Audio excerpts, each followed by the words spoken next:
Welcome to day 10 of your 365-day fitness journey. Let's fix your dumbbell deadlift form and prevent lower back pain. First, remember, hip hinge, not squat. Focus on bending at the hips. Keep your back flat, no rounding.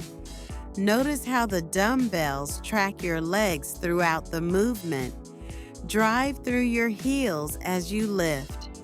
Maintain a neutral neck alignment for safety.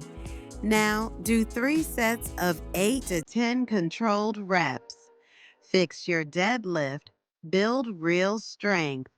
Like, share, and subscribe to stay aligned through all 365 days.